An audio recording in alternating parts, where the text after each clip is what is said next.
Entre contadas. ¿Entre contadas? Entre contadas. Entre contadas. Entre contadas. Entre contadas. Entrevistas a narradoras y narradores. Bienvenidas y bienvenidos a Entre Contadas, un espacio de entrevistas de la Red de Narradoras México. Yo soy Azucena Capulín y el día de hoy tenemos a un invitado muy especial. Su agrupación está cumpliendo 20 años y bueno, les voy a leer un poquito su semblanza y ya le daremos la bienvenida. Él es narrador oral desde 2001, en julio, y narrando en español, inglés y francés, ha participado en festivales internacionales y eventos realizados en México, Sudamérica, África, Asia y Europa. En varios de ellos se ha homenajeado su trabajo en el ámbito de la narración. En 2003, junto con Ángel del Pilar, fundó la agrupación Cuentos Grandes para Calcetines Pequeños, de donde han surgido varios proyectos. El espacio de narración para público infantil, que tiene funciones todos los domingos del año en el Jardín del Arte de Sullivan. Los talleres de iniciación y especialización en la narración oral. El Festival de Cuentos para Niños, que se realiza en Oaxaca a finales del mes de abril. La casa editorial que desde 2013 ha publicado libros como el libro álbum para niños Ciudad sin Colores del escritor Aldo Méndez y Buenos días, Doña Muerte de un par de escritores franceses. La creación del foro La Comunidad del Buen Comer, que desde 2015 está dedicado a la narración profesional de cuentos para adultos, y la fundación del Centro Cultural El Hogar de la Memoria en Ciudad de Oaxaca, que desde 2017 ha acogido a diversos grupos y propuestas escénicas sin cabida en los centros culturales oficiales o en los grandes teatros. En 2020 creó un portal para transmitir funciones de cuentos en línea con el propósito de seguir en contacto con el público a través de Internet a pesar de la pandemia. Durante este periodo se creó una biblioteca con más de 30 funciones de cuentos con diferentes narradores y disponible en cualquier momento. A lo largo de estos años ha estado en constante formación para experimentar con otras formas de contar historias y ha tenido acceso a diferentes textos de teoría sobre la narración oral. La mayor parte de su repertorio se integra por historias de tradición oral, y aunque normalmente narra utilizando solo su voz y su gestualidad, a veces utiliza apoyos visuales como pañuelos, el teatro kamishibai, un circo de pulgas y libros bordados en tela. La primera propuesta de libros bordados fue presentada en enero de 2015 en el Museo de Artes Africanas de Oceanía y América en Marsella, Francia, para la clausura de la exposición Visiones Buchol, un arte americano.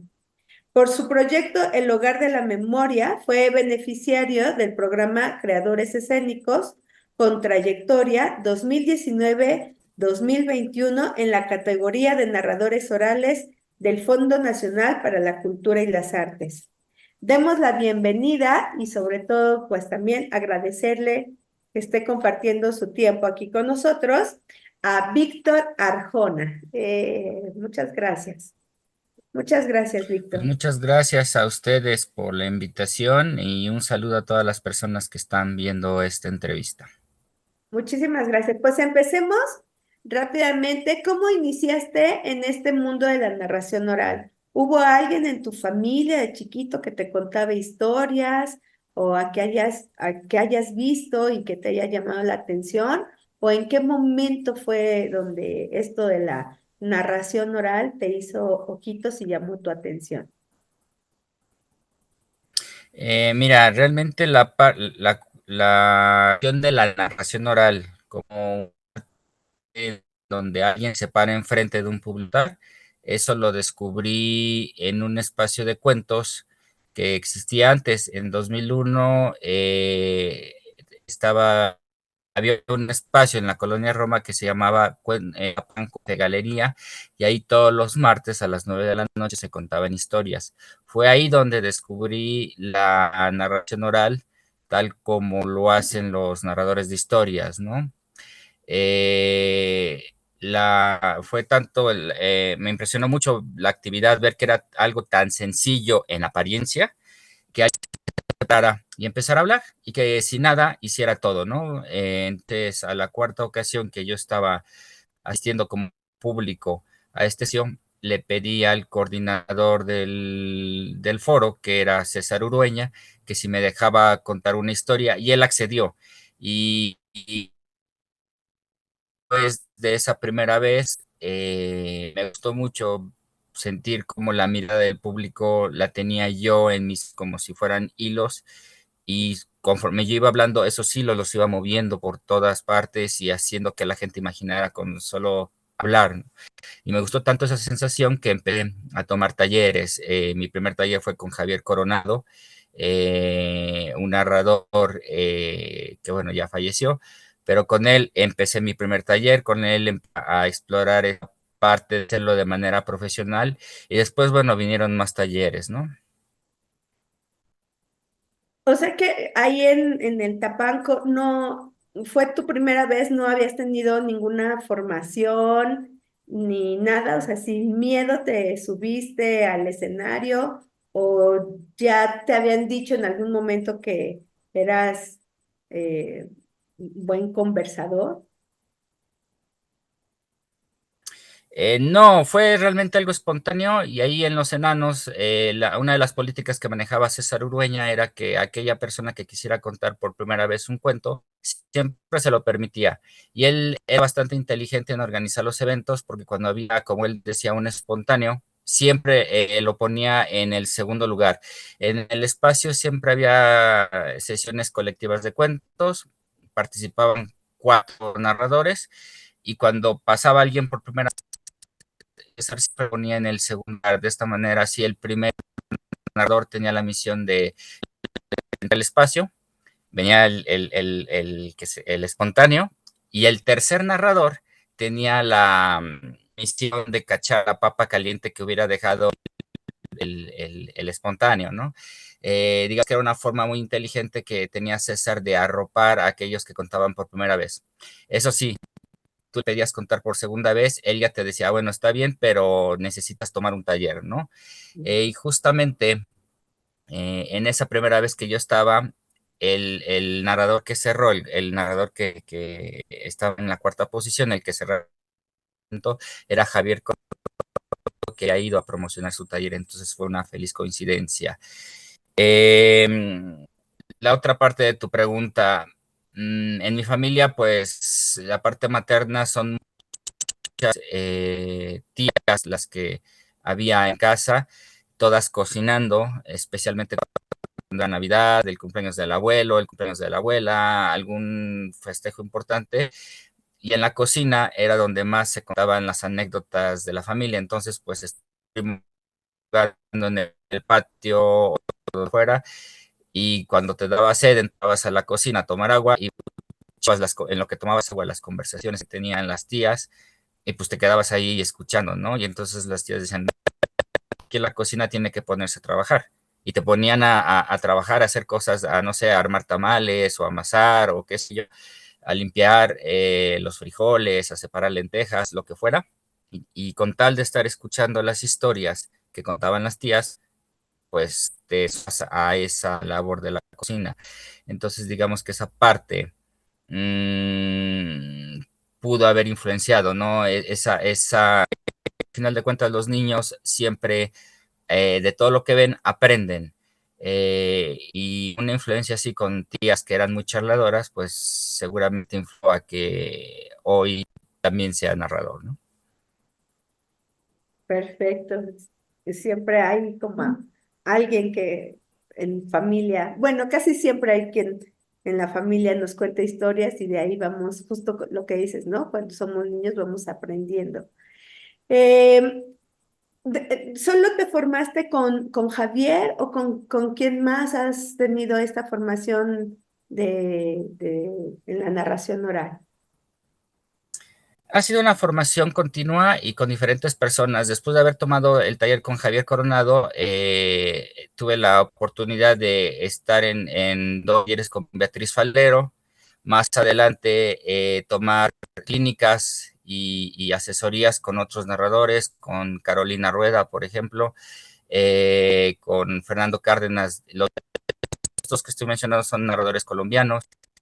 Eh, y también después ya, conforme fue pasando el tiempo, tomar otros talleres de otras índoles, taller de clown, por ejemplo, con los miembros de en ese entonces, Orquesta Lavadero, taller de manipulación de objetos con los Tapetes Contadores de Cuentos, que es una agrupación de Brasil. Ellos llevan muchísimo tiempo laborando con tapetes y textiles,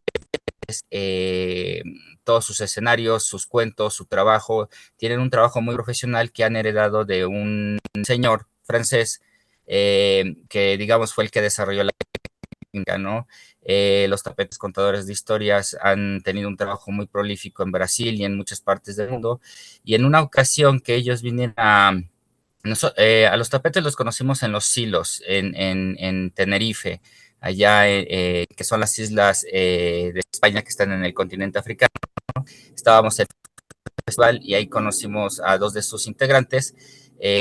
Año y medio después vinieron aquí a México y empezamos a entablar amistad. En el primer festival de cuentos que hizo en Oaxaca, los invitamos, la amistad fue creciendo y de pronto Rosana Reategui, ella es narradora peruana, parte de este colectivo brasileño, surgió la inquietud, la idea de crear libros de tela, porque ella tenía un proyecto de libros de tela con bordadoras peruanas que bordaban libros que narraban cuentos andinos, y yo le decía a Rosana, bueno, ¿y por qué no hacemos en conjunto libros que cuenten historias de la tradición oral mexicana? Y fue así como empezamos a elaborar los libros de tela.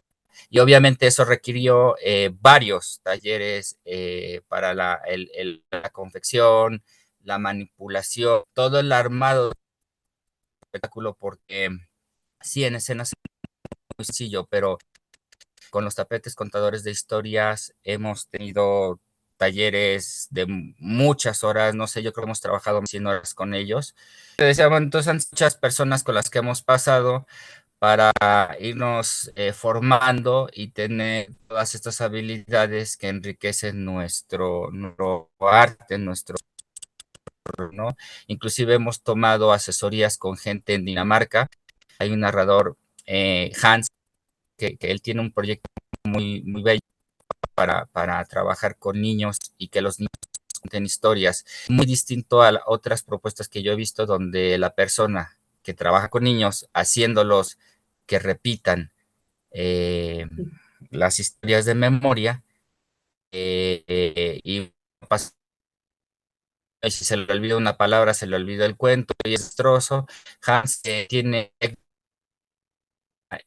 donde los niños finalmente son los que crean la historia y da las herramientas necesarias para que ellos puedan sostenerse en el escenario y puedan ejecutar de una manera muy limpia y sin caer en contar el cuento de memoria.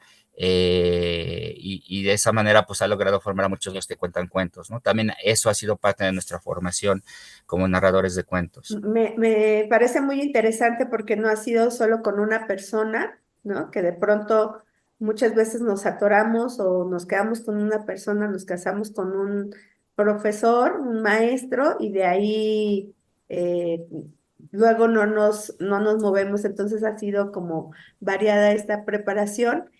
Y a mí una de las cosas que, bueno, yo te conocí a ti en una charla que se dio en pandemia con Itacate de Cuentos, que estuviste ahí, Correcto. no mal recuerdo, con Penélope Rivera y, ay, se me olvidó su nombre, Curi, Alejandra, creo que es Alejandra Curi. Rocío Curi, Sí, sí, Curi, Rocío Curi. Rocío. Ajá. Y también, bueno, conocí de Cuentos Grandes. Y hace poquito platicaba yo con Ángel del Pilar que me llamó mucho la atención una frase que vi cuando me metí a ver que ustedes también imparten talleres, que decían, no recuerdo textualmente, pero lo que yo comprendí con esa frase era que no por tomar ese taller con ustedes, o era ya como la formación completa de narrador, lo cual me encantó, ¿no? No porque den algo incompleto, sino porque sabemos que esto es estar una formación constante, ¿no? Y que ahorita tú nos cuentas con cuánta gente han estado en constante formación. Para ti, ¿qué es lo Correcto. importante? ¿En qué momento uno se podría nombrar narrador o qué es lo que uno necesita? Porque también otra de las cosas que me parecen interesantes es toda esta curaduría que ustedes hacen para su festival y que también vi por ahí alguna nota en alguna convocatoria seguramente, pues que no, que lo que ustedes querían era narración oral, ¿no? No como otras cosas donde se fuera a hacer como machincuepas sin saber hacer machincuepas, por decirlo así, ¿no? Entonces, eh, bueno, me gustaría que nos digas. Sí, mira, Ah, acabo de decir varias cosas muy importantes, ¿no? Primero, solamente hay gente que se queda estancada toda la vida con el mismo profesor o maestra, con una persona que da el taller, ¿no? Yo creo que esa es una forma de cortarse las. Primero, yo creo que los maestros, personas que dan talleres de narración oral, tendrían que ser conscientes de que lo que están dando es un empujoncito para que la persona empiece a dar sus propios pasos en la narración oral. Segundo, el narración oral es un proceso de búsqueda constante y es una búsqueda personal. Eh, si uno no está en este continuo proceso de búsqueda personal, si uno no está cuestionándose lo que está haciendo, buscando nuevo material, pensando en formas distintas de contar, uno corre el riesgo de caer siempre en una misma fórmula, ¿no? Contar siempre de la misma forma, siempre el mismo tipo de cuentos y una vez más uno queda estancado, ¿no? Por otra parte, preguntabas, ¿no? ¿Cuándo uno se define como narrador oral? Y yo creo que es muy sencillo, bueno, no sencillo, desde mi punto de vista hay dos factores, ¿no? Cuando el público empieza a buscarte a ti porque al público le gusta la forma en que tú cuentas cuentos, yo creo que ese es un punto importante, ¿no? Que es distinto cuando público que te está siguiendo son tus familiares, es tu pareja, son tus amigos y como, bueno, vamos a ir a apoyarlo. En inglés, pues sería support. Si lo traducimos muy mal al español, sería te estamos support. Pero bueno, eso yo creo que sería esa la primera clave, que el darse cuenta que de pronto uno ya tiene un público que lo va siguiendo a todas partes, que si uno publica, voy a estar en tal lugar con esto, el público va y te busca y te ve. Independientemente de que sea una actividad de entrada o que sea una actividad donde el público tiene que pagar su entrada, ¿no? Y por otro, hay un momento en que, y eso me ha pasado a mí, le ha pasado a muchos colegas que se dedican a esto de manera profesional, uno está empezando a contar cuentos, uno está leyendo, buscando material, tratando de ver muchos cuentos en su repertorio, cuento que uno lee, cuento que uno quiere contar. Pero de pronto llega un momento en que uno está leyendo y se da cuenta que por más que lee, no hay cuentos que sean contables. Entonces uno se empieza a ser como más exquisito, más selectivo en las historias que está contando. Y de pronto uno está leyendo y de pronto hay una historia que está, la historia hace clic, hay esa, que uno se enamora con la historia. Y es ahí donde nosotros decimos que ocurre el narrador está buscando los cuentos. es que el cuento está usando a los narradores para que el cuento cuida a través de los narradores. Y cuando uno descubre, cuando uno ve ese momento, creo que ya empieza realmente a andar ese camino de búsqueda personal que a uno lo lleva a ser un narrador. También, bueno, está el factor de hacer esta carrera profesional, ¿no? De ser constante, de tener disciplina, de cuidar el vestuario, de dar la puntualidad, de ser consciente de qué estoy contando, qué cuentos estoy preparando, qué mensajes estoy dando para llegar a qué tipo de público. Porque si uno está contando cuentos y no pone atención a quién le está contando y lo está haciendo como un hobby, pues eso, se queda simple y sencillamente en un hobby, ¿no?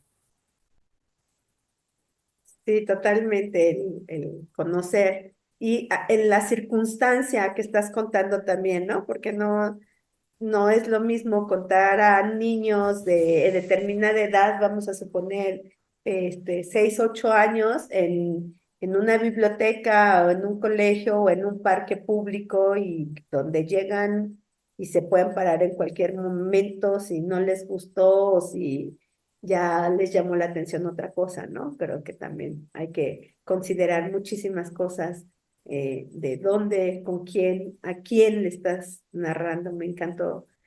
Em, ¿Cómo surge? O, bueno, sabemos que están cumpliendo 20 años, en Cuentos Grandes. ¿Cómo surge crear esta agrupación y cómo se han sostenido durante estos 20 años? Bueno, aquí en tu semblanza vimos que a partir de todo esto, han surgido varios proyectos más, pero ¿cómo surge, la creación de Cuentos Grandes? Mira, en 2003 ayudábamos de manera muy activa a la organización de un festival que se hace en el mes de octubre, el aniversario de los narradores orales de Santa Catarina. En ese momento, pues, siendo jóvenes, Ángel y yo, estábamos trabajando muy entusiastas en todos los proyectos que tratábamos de involucrarnos en todos lados, y justamente para el 2003, eh, Ángel y yo, junto con César Urueña, tenemos un proyecto eh, de contar cuentos todos los días de la semana en diferentes lugares de la ciudad. El 2003 fue un momento muy bueno porque, salvo los lunes, todos los días había un en donde se podían contar cuentos. El martes estaban una librería que se llamaba El Laberinto, ahí en el centro histórico. Esta librería la tenía a cargo originalmente Germán Arguete, después Francisco Ibarlucea. Entonces Ángel y yo íbamos a ese espacio y de ahí nos íbamos corriendo a los Enanos del Tapanco, que nos daba justo el tiempo de ir al otro. El miércoles había un espacio que coordinamos Ángel y yo en la Colonia del Valle, un café. El jueves, en el mismo edificio donde ahora nosotros vivimos, en los locales en planta baja, había un café donde también había cuentos que coordina Ángel y yo. El viernes otro Roma, el sábado Casas de Cultura, el domingo allá en Coyoacán. Entonces todos los días había un momento de cuentos, y eso era muy bueno porque si uno tenía un cuento nuevo e iba a todos los espacios a la semana, el cuento ya había sido contado 10 veces y entonces ya quedaba pulido. Entonces era un buen momento para armar repertorio. Y justo para 2003, como teníamos el espacio, el café en jueves, era un café que a las 8 de la noche iban a hacer cuentos para adultos. ¿Por qué razón? Yo no sé, se llenaba de niños. Entonces era como complicado en ese entonces, no contaba cuentos para niños. Yo, tradición oral que siempre me ha gustado contar. Me dijo, no seas tonto. La narración oral, la tradición oral es para todas las edades. Es bueno, digamos, me apoyaba de ahí para contarle a los niños. Y para el Festival de Octubre de 2003 propusimos que los espacios que teníamos coordinando en estos diferentes espacios de la ciudad formaran parte de esa agenda de festival. el jueves 23 de octubre del 2003, iba a haber un evento donde los narradores, otros narradores iban a donde a las 8 había niños. Y entonces nos preguntaron, bueno, ¿y cómo se vaya todo? Él y yo nos quedamos pensando y uno dijo, pues, cuentos grandes, el otro para calcetines pequeños, y ahí surgió el nombre. Surgió el nombre, pues, precisamente para ese evento que iba a ser en ese café donde iban niños, que inclusive Beatriz Falero nos preguntó, ¿seguro que niños al café? O sea, los tenemos cada 8 días. Y ahí fue el nombre de lo que ahora es nuestra agrupación. Y después decidimos a la asociación y justamente el nombre y la asociación, ¿no? Y después, ¿cómo nos hemos ido entendiendo? Mira, curiosamente, a base de no. Cada vez dice, es que eso se puede. Nosotros decimos, claro que se puede, ¿no? Vale, claro que se puede. Es que cómo van a conseguir los recursos para traer a gente a pagarles sesiones, pagarles hoteles, pagarles alimentos, darles un salario. Es que no se puede. Sí se puede, ¿no? Entonces, cada vez que alguien nos decía, no, no se puede, nosotros decíamos, sí se puede, y a base de nosotros hemos ido armando pues los proyectos, ¿no? Entonces, así fueron los primeros años, los primeros 4 años de Cuentos Grandes para Calcetines Pequeños. Y ya para 2009, cuando habíamos consolidado el proyecto y que ya estamos con la de hacer el Festival de Cuentos en Oaxaca, tantos nos habían dado una base para salir adelante las cosas como considerábamos que se debían hacer, ¿no? Y también ya para entonces teníamos 5 años yendo a festivales internacionales y ya habíamos visto cómo se manejaban las propuestas, los festivales, las funciones. Allá en Colombia tenían el concepto de función de gala, que acá pues no, los festivales se hacían como, eran eventos, funciones colectivas donde cada quien cuenta. Entonces también fue como eso, que era el festival donde más allá de funciones colectivas, hubiera también funciones de gala, donde los narradores pudieran exponer su trabajo, lo que habían trabajado en el último año, porque al final de cuentas, narradores profesionales, cada año están preparando cosas nuevas, porque todo el tiempo, todos los años, los invitan a varios festivales, y luego hay años donde van repitiendo, años consecutivos, van repitiendo el mismo festival, y no pueden llegar a trabajo, tienen que proponer algo nuevo, ¿no? Entonces, ha sido así a través de disciplina, a través de estar leyendo y de esas ganas también de estar proponiendo espectáculos nuevos para que en caso de que te inviten a un festival ya tengas la nueva propuesta lista y pulida para ser presentada en un festival que es internacional. Ahora, ¿cómo es que, bueno, nos cuentas todo esto que surge acá con Beatriz Falero en Ciudad de México? ¿Y cómo es que se van a Oaxaca? ¿O porque tú eres de allá? Lo que tengo entendido es que andan como entre las dos ciudades, ¿no? Bueno, en Oaxaca, acá en Ciudad de México. Eh, ¿Por qué eligieron Oaxaca? Es hermosa, yo lo sé, pero no sé si sea... Mira, es que es muy gracioso porque casualidades hay. Entonces, yo nunca había ido a Oaxaca. La primera vez que fui a Oaxaca fue en el 98, cuando yo ni siquiera soñaba con contar historias. Yo soy ingeniero en sistemas de formación y trabajaba en aquel entonces en una empresa, en una edición, que estaba haciendo una cosa muy complicada, que eran los CD. Entonces, el gobierno del estado de Oaxaca había decidido realizar un CD-ROM, un CD multimedia, para promocionar el turismo en Oaxaca. Y entonces me tocó a mí, junto con otro colega, con otro compañero de la división, llevar el disco para hacer la presentación previo a la liberación del proyecto, ¿no? Entonces habían llevado a alguien que estaba muy involucrado en la cuestión pues de los de las locuciones, fotografías, de los videos, el que tenía todo absolutamente parte clara de los multimedios, y habían mandado al ingeniero por si algo fallaba, ¿no? Entonces, estando bien, estuvimos día y medio y nada, y era la primera vez que estaba ahí y me decía que ustedes de aquí, y yo la regresé. ¿Qué? No sé. Y pasó el tiempo y bueno, pues Oaxaca se me hizo mi lugar para cuando yo me quería desestresar, cuando me quería ir de vacaciones, cuando me quería ir a cualquier lado, me iba a Oaxaca, ¿no?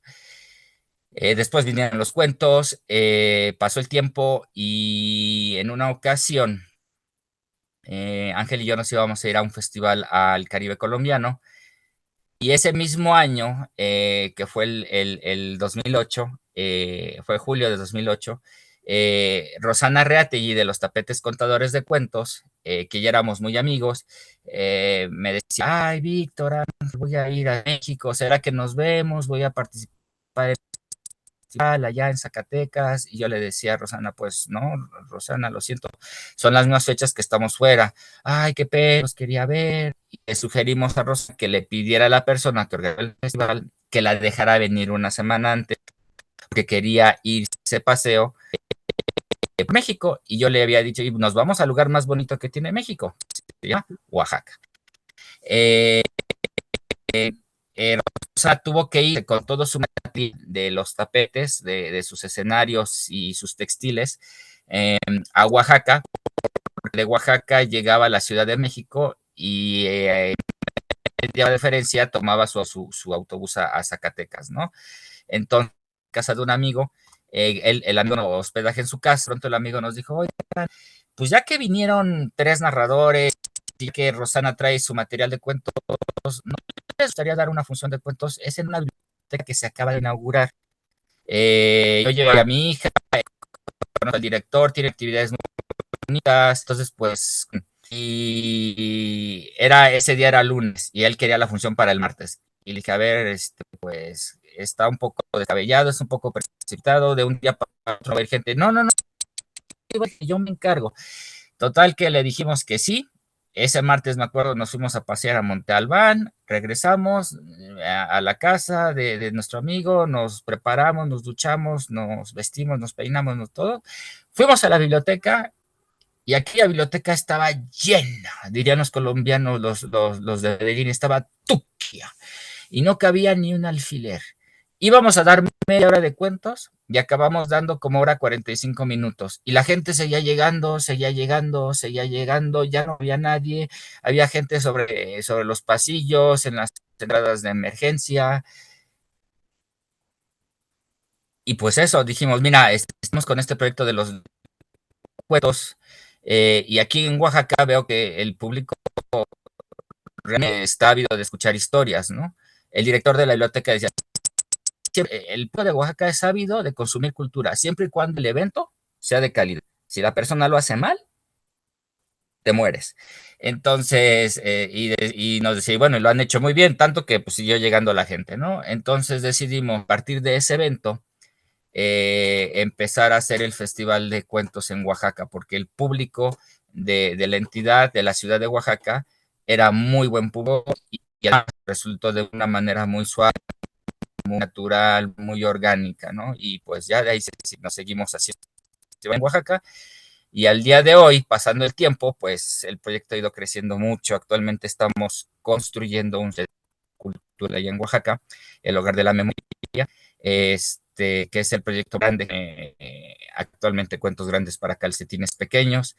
Y bueno, pues nos hemos tardado porque ha venido la pandemia, porque hay que invertir muchísimo dinero, porque ha habido pues también problemas financieros en ocasiones, pero el proyecto está muy avanzado, vamos en un 80% y esperemos que ya pronto podamos concluir con la rehabilitación de ese espacio. Ahí mismo va a ser la sede del Festival Dos para Niños, tanto estos como espacio donde se van a hospedar los narradores que participen en las futuras ediciones.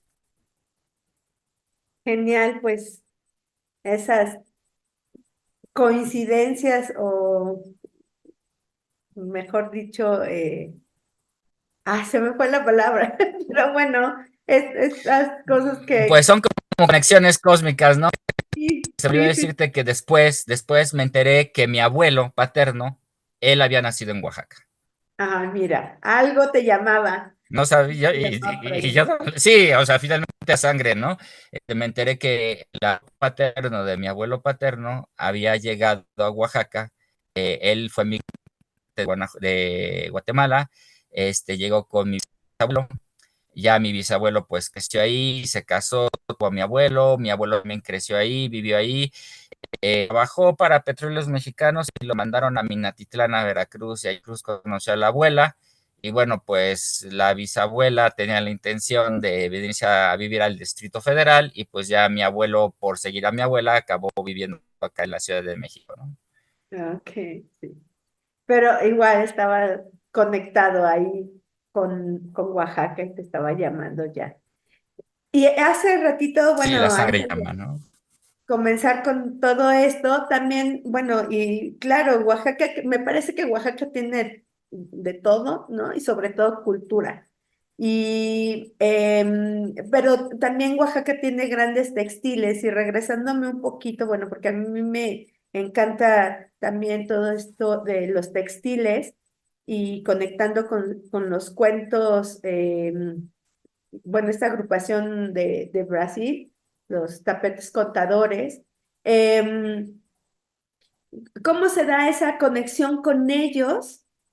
Y, y que no sé si tengan como algunos, bueno, ya ahorita nos comentabas también cómo surgió este libro para contar historias, pero ustedes son, o tú los bordas o hacen contacto con bordadores, artesanos mexicanos. ¿Cómo es ese proceso que llevan con los libros textiles? Sí, mira, a los pero bueno, los conocimos en los hilos, vimos su trabajo, nos encantó, después vimos en México y ya después en Oaxaca, en la primera ocasión que se hizo el festival, los invitamos. Y siempre, digamos que la inquietud de empezar con los libros surgió más bien por la amistad, por un lado, y por otro lado, por esas ganas de querer explorar otros caminos, de no quedarse estancados en una sola forma de contar. Eh, y ciertamente Oaxaca es textiles, pero a diferencia de Rosana, nosotros no estamos abordando el tema de los textiles desde el punto de vista de esa tradición textil Oaxaca. Con Rosana, pues sí se nota que, y los mismos tapetes, ¿no? Que tienen unas raíces muy fuertes, que tienen un proceso de investigación muy sólido, que exploran técnicas, que están todo el tiempo ensayando, que son muchísimas horas las que invierten para poner, para una puesta en escena que puede durar media hora o una hora, ¿no? Trabajos muy complejos que son exposiciones que llenan salas enteras de museos y en fin, ¿no? Y con nosotros, cuando Rosana nos cuenta que parte de ese proceso era trabajar con bordadoras peruanas para los libros que contaran historias andinas y que para las bordadoras peruanas fuera una fuente de ingresos, nos motivó mucho esa parte social, ¿no? Entonces, le dije a Rosana, mira, pues nosotros conocemos acá a un grupo de mujeres bordadoras que subsisten, pagan la educación de sus hijos porque son o madres solteras o viudas o yo qué sé, que están sacando a sus familias adelante gracias a los bordos que hacen, ¿no? Hacen colchas, reparan ropa, hacen adornos de Navidad, nos han hecho a nosotros vestuario, entonces con ellas creo que podríamos trabajar la parte de los libros de tela. Y ciertamente este grupo, que son las hilanderas solidarias, yo básicamente lo que hago, yo en papel diseño del vestuario, busco las telas y se las entrego. Mira, estas telas, estos botes, este es el esta es la idea y estas son mis medidas. Y ya sobre eso ya se ponen a trabajar. Con el libro de tela fue exactamente lo mismo, ¿no? El proceso es mucho más complejo porque una vez que uno ya tiene dominado el cuento, y esto es importante, todos los cuentos que nosotros contamos con objetos, antes fueron cuentos que contamos de viva voz sin objetos. Ya el cuento dominado, ya el cuento bien pulido, estructurado, probado, contado muchas veces, de pronto es el mismo cuento que dice, yo quisiera ser contado en Kamishibai, yo quiero ser contado como libro de tela. Entonces, más o menos el proceso es así y es un proceso muy complicado que es aterrizar el cuento a un libro que solamente tiene, que son 6 páginas, ¿no? Bueno, son como 3 escenarios bordados, da la sensación de que son 6 páginas, vamos a dejar 3 escenarios que conforman un libro, ¿no? Entonces, se tiene que trabajar muchísimo para que la historia sea contada como si fuera en el teatro, como si fueran 3 actos de teatro, ¿no? Y entonces viene todo ese proceso de sintetizar la historia para que pueda ser contada con 3 escenarios. Y a partir de esa síntesis es que yo empiezo a dibujar cómo quiero los escenarios, investigo cómo es la iconografía. En el caso de pues, tocó investigar toda la iconografía, cómo es el sol, cómo se ve la luna para ellos, cómo se ve el venado, cómo es el peyote, toda esa simbología que ellos utilizan en sus cuadros, en su arte, plasmarla en los textiles. El segundo libro fue el Popol Vuh. Entonces, ese fue mucho más complejo porque pues, igual, lo mismo, estudiar toda la iconografía, toda la cosmovisión de los mayas, dedicarle horas enteras a la sala maya en el Museo de Antropología, que básicamente también el Museo es el lugar más inspiración y donde más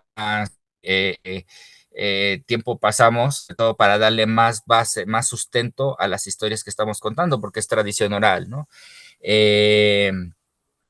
Y eso, estudiar iconografía, mostrarle a las bordadoras cuál es la iconografía, contarles a las bordadoras cómo va la historia y darles los dibujos, las medidas, los tamaños, los planos de lo que queremos. Y entonces ellas ya empiezan a trabajar.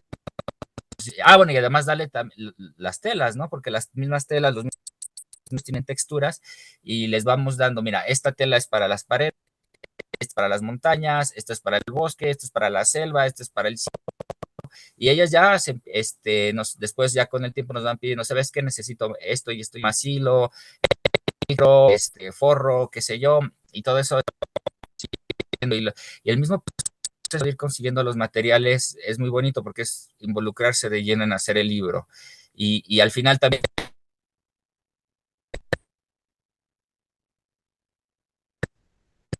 invirtiendo muchas horas. Ellas que son profesionales 6 meses en hacerlo. Hacer un libro de tela para contar no es una cosa, ay, ahorita voy a hacer en 2 horas, luego. No, son horas y horas de estar trabajando, ¿no? Y insisto, sustentado en la iconografía que vamos a mostrar a través de la historia. Y esa iconografía solamente es yendo a las fuentes, y las fuentes que tenemos son los libros y sobre todo el Museo de Antropología e Historia. Pues es un trabajo muy interesante al vincular pues a estas eh, bordadoras y también al involucrarlas justo en la visión que tú tienes primero, ¿no? Me parece importante esto que dices, ¿no? Son trabajos que se hacen en 2 minutos y supongo, y bueno, es también no solamente que tengan ya el libro listo, porque una cosa, como tú bien lo mencionaste, tener las historias ya previamente trabajadas, sin el kamishibai, sin el textil, sin la técnica que sea, sino pues, con la narración oral, llamémosle pura, pero ahora pasarla hacia un textil o hacia un kamishibai también es otro proceso que no solamente es el hacer las láminas o el hacer los tapetes, porque ahora hay que manipular esas láminas y hay que manipular el tapete. ¿Cuánto tiempo les lleva, además de la confección, cuánto tiempo les lleva montar o tener ya el cuento integrando, en este caso, por ejemplo, los textiles? Sí, mira, es una pregunta bien interesante y eso depende del objeto mismo. Yo soy ingeniero en sistemas y como ingeniero en sistemas yo solamente creo en el 0 y en el 1. Pero de que pasan cosas, pasan cosas. Los personajes se tienen vida. De pronto nos hemos encontrado cosas que van más allá de la lógica, ¿no? El primer libro que cuenta las historias de los Rárica, de los huicholes, complicado que uno de los personajitos, que es una abuelita, en uno de los 3 cuentos, de uno de los 4 cuentos que cuenta en el libro, la abuelita es la mala, es la suegra que echa a perder todo, ¿no? La suegra mala. Entonces, no le gustaba a la abuelita salir a escena. Y me tocó tal cual hablar con el personajito y decirle, mira, ahorita es una obra de teatro, es un papel, no es que tú seas la mala, estás representando algo, pero tú no eres la mala, te queremos, eres importante, es un personaje valioso en el elenco, tal. Y hasta que no hubo ese con el objeto, digamos que antes de este diálogo ya tenía uno todo colocado en el orden, horas de ensayo, horas de manipular, de tomar el objeto, presentarlo, sacarlo, utilizarlo, ponerlo, colocarlo, regresarlo al lugar para que esté listo para la siguiente ocasión en que sale escena. Todo en orden, pero la abuelita siempre comía. Y tocaba improvisar porque uno está en escena, uno está en función, uno está haciendo el trabajo en vivo, y al final, cuando acababa el evento y todo, y empezaba yo a recoger, la abuelita estaba ahí, en el lugar que le correspondía. Pasan cosas. Digamos que con los huicholes fue muy complicado, y de alguna manera, el mismo libro tiene espíritu de lo que son los Wixárika, es una comunidad muy apartada, muy celosa, muy aislada, ¿no? En cambio, con los mayas, con el Popol Vuh, era distinto. Los personajes principales, que son los gemelos cósmicos, son aventureros, son traviesos. Ellos les encanta salir al escenario, ellos les encanta estar en escena, disfrutan. Y también uno lo nota, que es muy fácil la relación con los objetos. Y no es que estén hechos distintos, simple y sencillamente es la energía que trae cada uno de los personajes a estos 2 libros. Unos muy relajados, otros muy aventureros. El tercer libro que tenemos cuenta historias de tradición oral de Día de Muertos, y todo está, todas las historias son con gente de pueblo, son casas de pueblo, toda la iconografía tiene que ver con Oaxaca, ¿no? La iglesia del pueblo es la iglesia de Santa María del Tule. Las casas son casas típicas de la ciudad de Oaxaca. Entonces, digamos, toda la iconografía es muy oaxaqueña. Y los personajes, por ser de pueblo, son como de pueblo y no quieren salir, no les gusta. Y ojalá no nos vayan a programar nunca. Ellos están ahí como que no nos saques. Entonces ha sido un diálogo muy complicado, y a pesar de que ha sido un trabajo que salió, que la primer estreno fue el 9 de enero de 2001 en plena pandemia, fue un estreno a través de internet. Ahí se sintieron, porque pues no había público, pero después cuando las cosas que ya ha habido con público, hoy es así como no nos saque. Es que somos penositos. Y ha sido un proceso muy largo con ellos, ¿no? Entonces, el libro del Día de Muertos ha sido un proceso muy largo porque todo el tiempo hay que estar dialogando con ellos, y no es cuestión de manipular el objeto, no es cuestión de que las historias estén flojas, ¿no? Es la energía que tiene el libro. Así es. Entonces, digamos, es como, sí, por un lado tiene que haber técnica, pero por otro lado tiene que haber un diálogo entre el que ejecuta y el objeto. Porque nos ha tocado ver narradores que llegan con cosas al escenario porque se sienten que están desnudos, que no van a captar la atención de los niños, que la gente se va a aburrir si no llevan. Y entonces sacan cosas siniestra, sin ton ni son, un pretexto, como un escudo, y se ve sucio. Y no hay un diálogo entre el artista, el objeto, durante la etapa de ensayo, de construcción, de creación. Y si no hay ese diálogo en ese proceso previo a salir de escena, menos lo está en escena, ¿no? Y yo creo que es muy importante que en lo que hay que reflexionar. Entonces, cada puesta en escena nos ha llevado a diferente tipo, ¿no? El libro de los huicholes es un trabajo que se ha hecho, que llevamos haciendo desde 2015, pero hoy en día todavía toca hablar con los personajes antes de salir, de recordarles que, bueno, pues es una puesta en escena, que no sean tan reservados, que se animen, ¿no? Entonces sí, siempre puede haber errores, siempre, siempre, siempre, pero también parte importante de que un narrador sea profesional es que aunque haya una falla, aunque haya algo que salió mal, uno tiene que ser habilidoso para salvar el escollo y que el público ni siquiera se dé cuenta de que hubo un problema, ¿no? Que el público diga, mira, qué bueno el narrador, no se le fue ni un detalle, ¿tá? Entonces parte también del ser profesional eso. Oye, pero pues es que tantas manos que confeccionan o tanta gente involucrada en hacer los libros, no es raro que ahí haya mucha energía y algunos personajes se quieran esconder Correcto, y otros quieran estar saliendo, correcto. ¿no? O sea, no es Sí, no, casualidad. es una energía que está, no es casualidad, es una energía que está permeada porque somos muchos, las personas, es un equipo muy grande el que está involucrado, a final de cuentas yo solamente soy la cara de todo un trabajo que hay atrás de todo un equipo muy grande, ¿no? Pero ese equipo muy grande es el que le está imprimiendo su energía a esos trabajos. Y sí, sí, al final de cuentas los objetos están llenos de esa energía.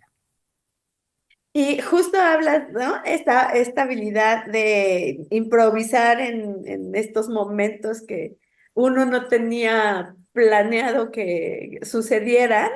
Eh, ¿Qué habilidades consideras, o mejor dicho, me quiero ir un poquito hacia, ¿qué tanto consideras tú que la narración necesita de técnicas teatrales?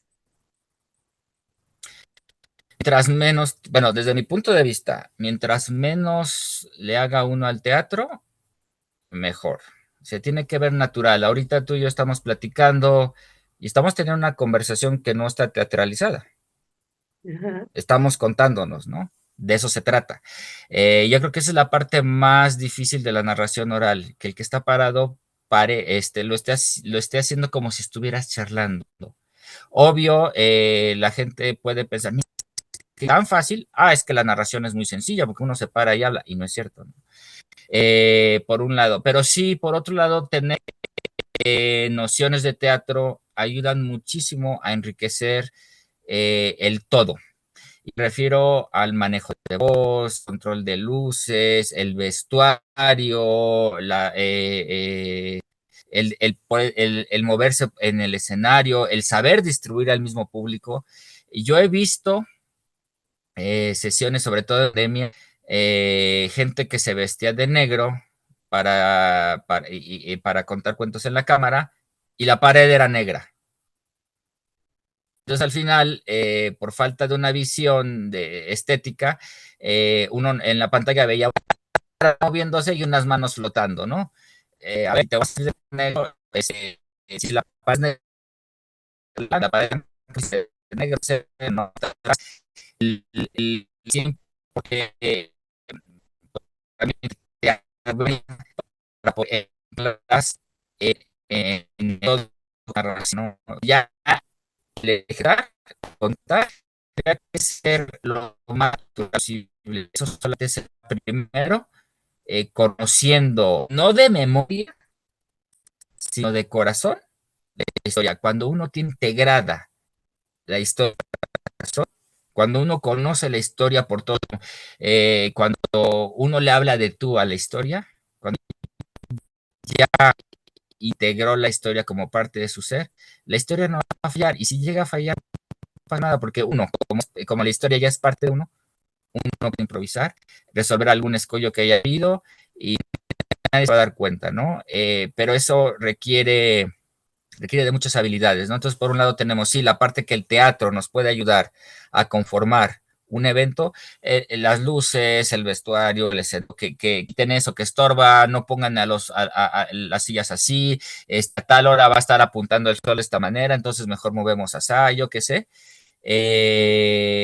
Proyección de voz, la microfonía, muchas veces un lugar donde el que está el técnico ya puso el micrófono, pero está todo horrible, suena espantoso, también pues hay que saber ecualizar, ¿no? Y esa parte. Pero por otra parte, para narrador, ya el que ya está contando, tiene que haber mucha lectura, tiene que haber un conocimiento de corazón de la historia, tiene que haber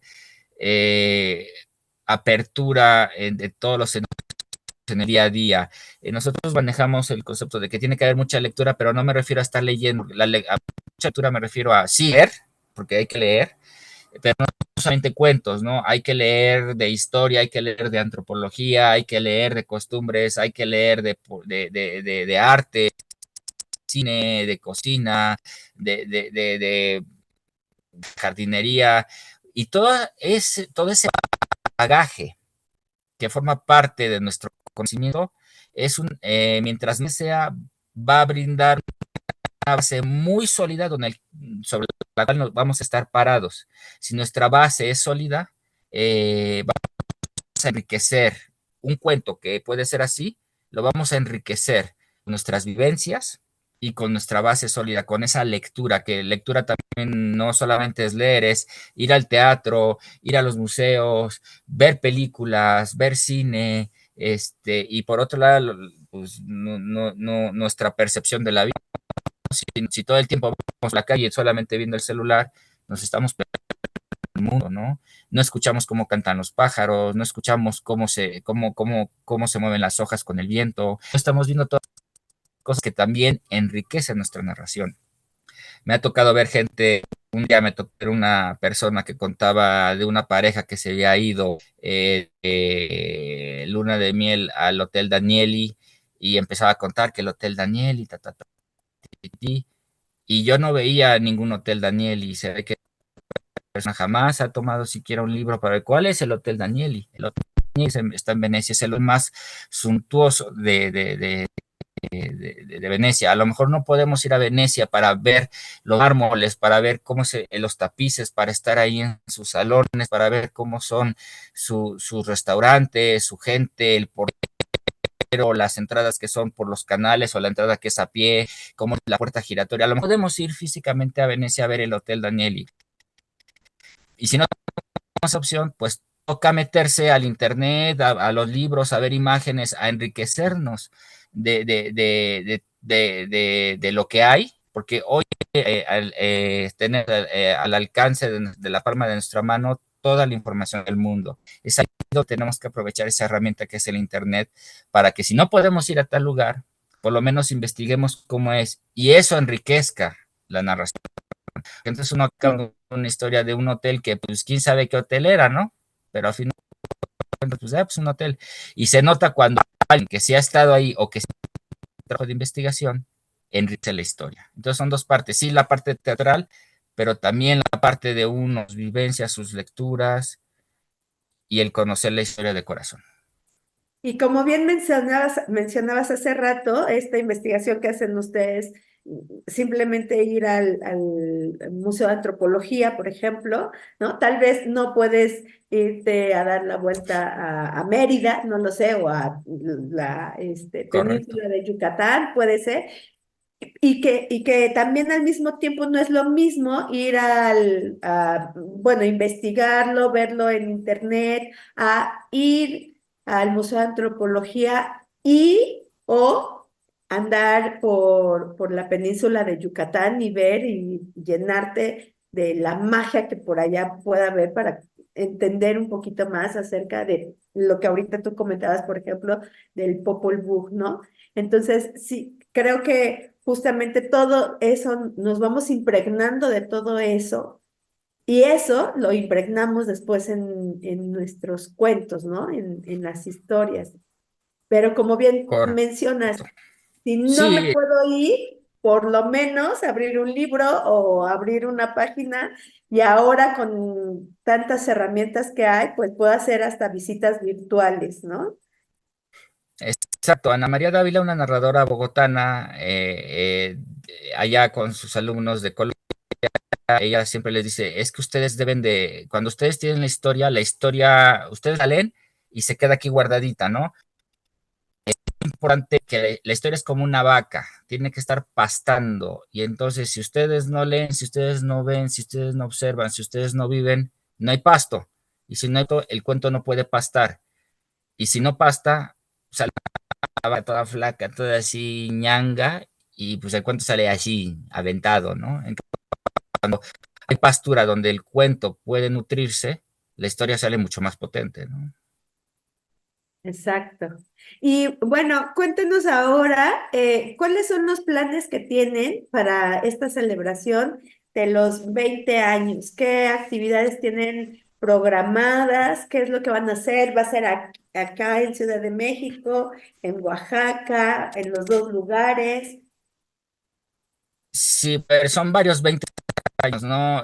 Los 20 años de Cuentos Grandes para Calcetines Pequeños los celebramos en octubre del año pasado, realizando un par de eventos. Fueron al mismo tiempo los 20 años de Cuentos Grandes para Calcetines Pequeños y los 20 años de otro proyecto que se llama La Comunidad del Buen Comer. Entonces, justo en la Comunidad del Buen Comer, Ángel del Pilar presentó un espectáculo especial para esos 20 años de Cuentos Grandes.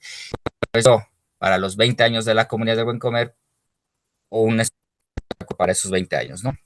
Lo que ahora estamos celebrando son los 20 años de cuentos en el Jardín del Arte. Entonces vamos a tener a partir de este domingo eh, 4 de febrero 5 funciones especiales de cuentos en el Jardín del Arte. El domingo arrancamos con una sesión que va a estar algo. Vamos a tener la presentación del fabuloso circo de los hermanos. Es un circo de pulgas.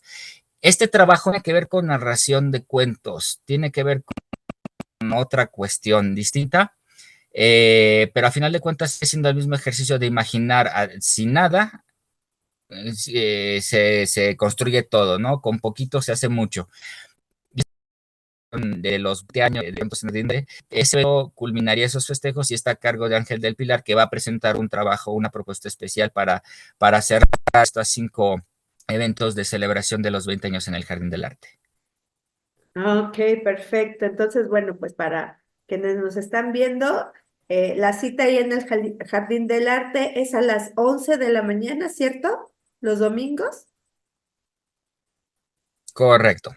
Ok. Así es, todos los domingos a las 11 de la mañana estamos en el Jardín del Arte de Sullivan. Está a espaldas del Monumento a la Madre, muy cerca de la funeraria Galloso. Entonces, sí, ahí nos encontramos todos los domingos a las 11. Empezamos puntuales, entonces toca ya antes para que tengan buen lugar, para que si vienen en carro encuentren estacionamiento. Si llegan antes, dar el gusto, el placer de pasear por todos los pasillos del Jardín del Arte y ver las pinturas, las fotografías, las esculturas, los cuadros de los artistas plásticos que allí exponen su obra desde hace más de 60 años. Entonces, y ya después pues se pasan al evento de cuentos, ¿no? El punto específico donde son los cuentos, cualquiera de los pintores les puede decir, mira, es para allá, ¿no? Y a final de cuentas se escucha la música que ponemos previo a que inicie el evento y ya después, pues, la misma narración, ¿no? Entonces, sí, asistan porque además el espacio es divino y es un paseo bonito. Se van con los cuentos y además tienen la oportunidad de visitar un museo que está al aire libre. Y por supuesto que la entrada es gratuita, La ¿no? entrada es libre, sí, Sí. Ok, libre. perfecto. Eso es bien importante. Creo que hay que saber que enfatizar entre un evento cuya entrada es libre y lo gratis. Por ejemplo, el Festival de Oaxaca, todo eventos del Festival de Oaxaca son de entrada libre. Eso no quiere decir que sea gratis. Atrás hay muchísimo dinero que sustenta las actividades culturales. Hay patrocinadores por todos los recursos económicos, humanos y materiales para poder realizar los eventos, para que la gente entrar libremente a esos eventos, ¿no? Es que Sí, qué importante, sí, qué importante. Gracias por la corrección y la aclaración, porque sí, de pronto dejamos de ver también todo lo que se invierte y todo lo que hay detrás de ya sea un festival, una función, eh, y lo que sea arte, ¿no? No solamente narración oral, ¿no? Sino también cualquier expresión artística. Bueno, no es como de, bueno, ya me dieron ganas, lo hago y ya, sino, bueno, algunos sí lo harán así, ¿no? Pero hay quienes van teniendo toda una preparación y hay toda una inversión también por mínimo que sea o sencillo que sea, un vestuario, por ejemplo, o un taller, no importa, pero hay una retribución económica o un pago que uno va efectuando y es importante que lo digas y que lo aclares. Eso está, te agradece. sí, porque al final de cuentas, tan solo el tiempo que uno invierte en ir de la casa al lugar donde uno va a presentarse, ya también es parte de esa inversión, ¿no? Más ahora en esta ciudad que es tan caótica y tan grande. Sí, exacto. ¿Y qué tal les va a ustedes con la formación de públicos en ese espacio? Bueno, ya tienen muchísimo tiempo ahí, pero ¿qué tan complicado ha sido la formación de públicos? Porque también me encantó eso que decías, ¿no?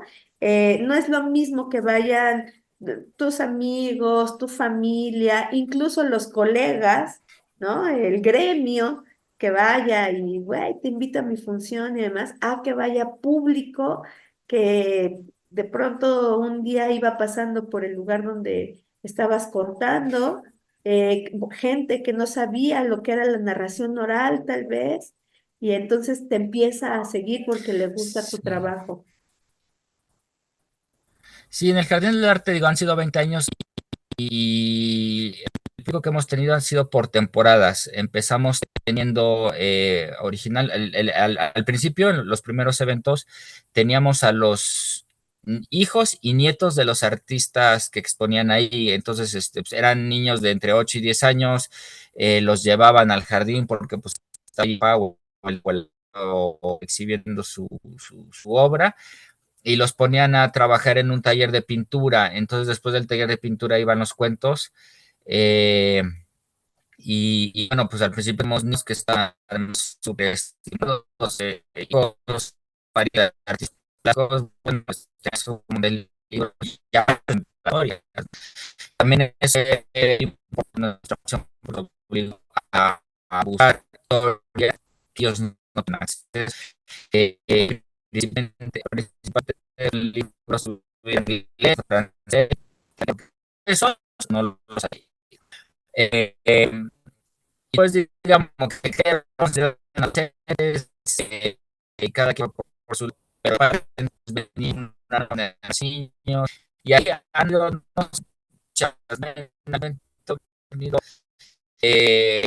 día estamos presentando una propuesta el general que en la presta como un espacio para un foro como cada día están ahí estuviera haciendo ejercicio y una forma y cada cuando venga a un festival a otras estructurales uno ya entonces para con el rector y entonces en esta ocasión estás ahí en una propuesta y llegó todo llegar como familia nunca pintó todo el mundo y llegaba a grupos pero eran muchísimos porque son bien barrocados y tenemos un desastre cual final terminamos de contar, dame unas de esas, nos vamos, que no sé, vamos a entonces, y al final de los niños se fueron directo a los instrumentos, estaban buscando instrumentos científicos a eso, y los padres estaban con un se nos acercaron, nos dijeron es que somos jóvenes, que estamos con lo mismo, estamos buscando de nuestros incómodos, aquí va a y si tuvimos todos los días, todos los domingos, tuvimos a esos niños saudas, los niños escuchaban los cuentos. Acabó esa temporada, vinieron otros niños, bueno, tuvimos también como unos 4 o 5 meses como parte del público a un señor indigente, un alcohólico que un día llegamos al Jardín del Arte, empezamos a colocar el equipo de sonido y ahí estaba el señor tirado, borracho, perdido. ¿No? Pusimos la música, le pusimos más volumen del habitual para que el compañero se despertara y se fuera. Se tardó en despertar, trataba de recuperar la conciencia y ya había empezado el evento cuando medio se fue a sentar un poco apartado porque le empezó a interesar lo que estaba pasando ahí. Y cada 8 días el señor amanecía ahí borracho, pero amanecía ahí para estar bueno, sí, te decía que bueno, han sido eso, generaciones de niños que han ido pasando, generaciones públicos que cada 2, 3 años se van renovando, dejan ir, y eso, sí ha habido una formación de público, pero no es un público que se haya quedado cautivo para siempre, se va renovando conforme los niños van creciendo y se vuelven adolescentes. Claro, pero bueno, tener hasta Eso. indigentes es interesante, ¿no? También el efecto que tiene la narración. Sí, nosotros realmente no le hacemos feo a nadie, todo el espacio está abierto, es un espacio público y el que quiere ir a escuchar cuentos puede ir, ¿no? Obvio, si ya llega alguien que nunca nos ha tocado, ¿no? Pero si llegara alguien a hacer destrozos, pues sí tocaría invitarlo a que se retire, ¿no? Pero no, nunca hemos tenido un percance de esos. Claro, perfecto. Pues muchísimas gracias, Víctor. Nos gustaría bueno, me gustaría que si tienes alguna historia, algún cuento que nos pudieras compartir en este momento entre contadas, alguna historia corta o larga, si tú quieres, ya para irnos No, no, despidiendo. porque nos tardaríamos mucho. Bueno, cortita. Sí, no, larga no, porque sí, últimamente he estado explorando el contar historias que duren 1 hora, ¿no?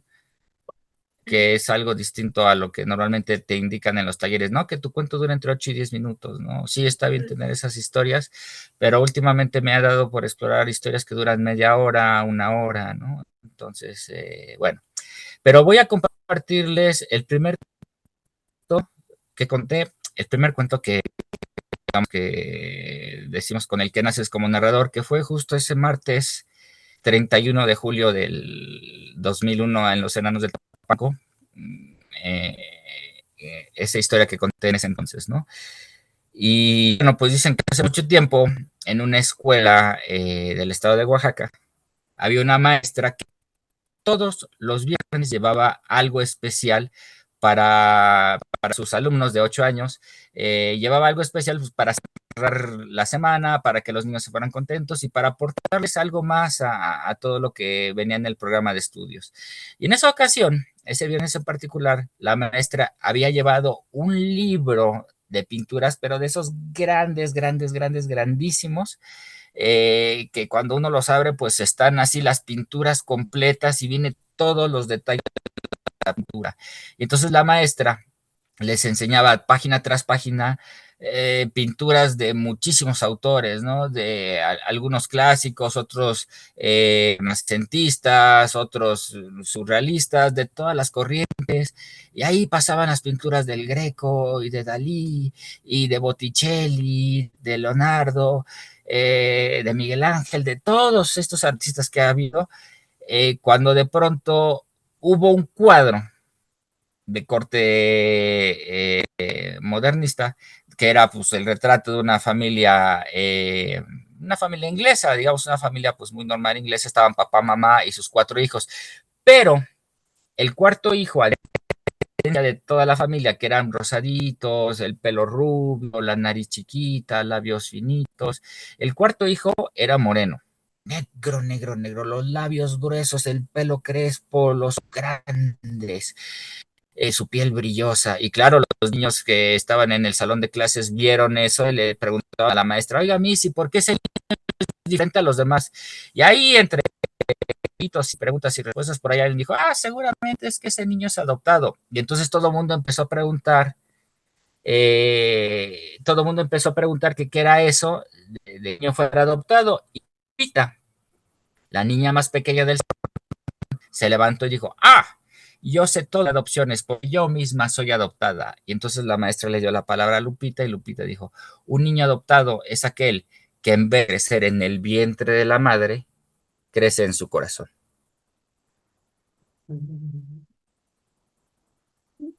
Muchas gracias, muchas gracias. Muchísimas gracias, Víctor. ¿De quién es esta historia? ¿O es tuya? ¿O? No sé, he rastreado, tenía un amigo que fue el culpable de que yo me metiera a lo de los cuentos, porque él fue el que me dijo, mira, a ti que te leer y que te gusta charlar, deberías ir en los martes a las 9 a los Enanos de Tapanco, porque ahí cuentan cuentos. Él me mandó esta historia en un correo electrónico, pero por más que la he buscado, y mira que llevo ya 23 años haciéndolo, no he dado con el autor de la historia. Bueno, pero no deja de ser linda y bella esa historia. Muchísimas gracias, muchas gracias por el tiempo compartido, por compartirnos también parte de tu trayectoria. Creo que hay muchísimo todavía que conocer más de Víctor, de Cuentos Grandes. Pero ¿nos podrías compartir, por favor, las redes sociales, dónde te podemos seguir? O sé que tienen una página. Y también si Sí, es siguen, más fácil a través de la página, adelante, adelante. sí, dime. Sí, veo, es más fácil a través de la página, que es cuentosgrandes.com. Ahí viene pues nuestra información de coto y las redes sociales. Ángel está encargada de las redes sociales, y trato de esquivar ese tema y mira que te lo dice un ingeniero en sistemas, ¿no? Pero bueno, ciertamente son útiles, pero de pronto que las máquinas controlen nuestras vidas, yo como ingeniero te lo digo que no.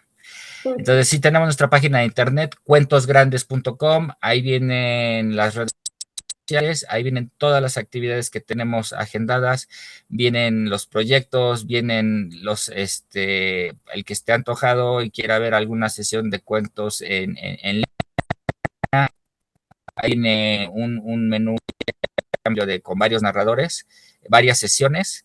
Las sesiones de ya en vivo en la comunidad del Buen Comer todas quedan grabadas y si alguien quiere ver alguna función de adultos, ahí también están. Y hay narradores de todas partes, de Camerún, de Colombia, de Argentina, de Cuba, de todas partes. Entonces, pues ahí tenemos una oferta muy importante y es bien, y esto sí es indispensable decirlo, todo el dinero que se recauda de esas funciones va directamente al narrador, ¿no? Es una forma de que los narradores que participaron en esas sesiones en video puedan tener su ingreso adicional. Pues muchísimas gracias, ya ahí tienen la información, cuentosgrandes.com, ¿sí? Es correcto. Ok, y Cuentosgrandes.com. ahí pueden encontrar toda la información y también conocer más acerca de Víctor Arjona y todo este grupo que es bueno, gran trabajo que han estado realizando durante todos estos años. Pues muchísimas gracias, Víctor. Te agradezco nuevamente el tiempo que compartiste y toda tus experiencias, todo tu recorrido que has hecho. Bueno, parte, porque creo que hay habría mucho más que platicar. No sé si tengas algo más que nos quieras comentar. Tela de dónde cortar, ahí baste. Exacto, sí. Pues no, agradecerles la invitación, agradecerles esta entrevista, agradecerle al público que se tomó el tiempo de ver la entrevista, porque también eso es valiosísimo, y reiterar la invitación a que vayan a los eventos que tenemos programados, y toda la información de esos eventos se encuentra en nuestra página de internet, cuentosgrandes.com. Muchas gracias. Pues muchísimas gracias a los que nos están mirando, gracias por el tiempo también que nos han dado, y nos encontramos en la próxima Entre Contadas. Muchísimas gracias. Red de Narradoras México.